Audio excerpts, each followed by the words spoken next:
James Tibenderana is the Global Technical Director at Malaria Consortium, and he joins us now from London. We appreciate your time. So this increase, did it surprise you all? Did it catch you off guard? Yes, it did catch us off guard, although we have noticed an increase for the last 3 years.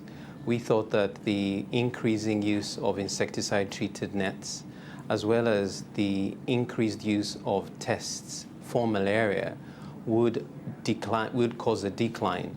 But it's a consistent increase, and certainly it is surprising.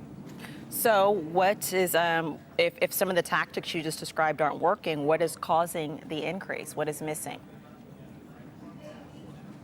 I think it's a combination of things. I think the first, I think WHO's modeling of the occurrence of malaria as well as the cause of death is improving.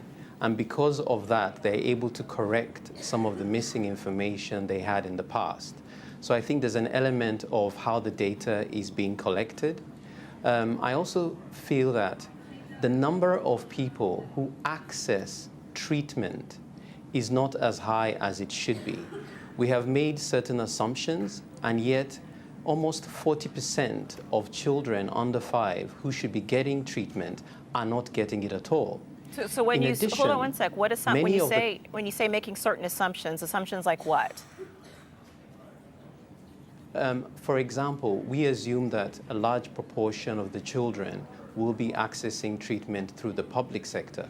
But in a country like Nigeria, you still find that 70% of the population in Nigeria are still accessing treatment in the private sector.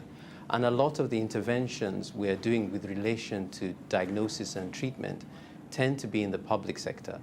And so you have a large proportion of people accessing treatment in the private sector, and yet many of our interventions are not actually reaching the private sector.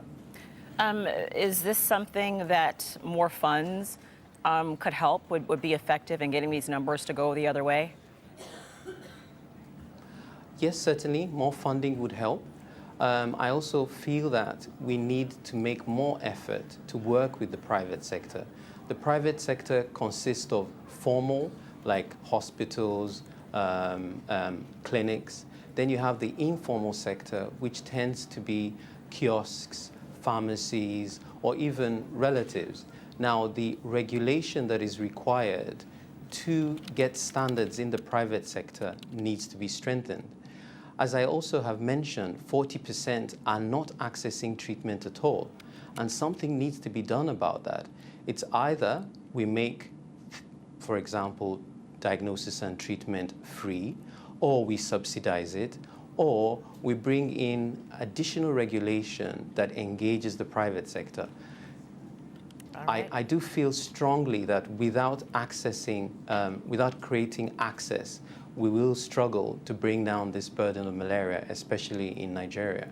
Let's hope we can get these numbers to start going in the right direction. James Tibenderana, thank you very much with the Malaria Consortium. Appreciate it. Thank you very much, too.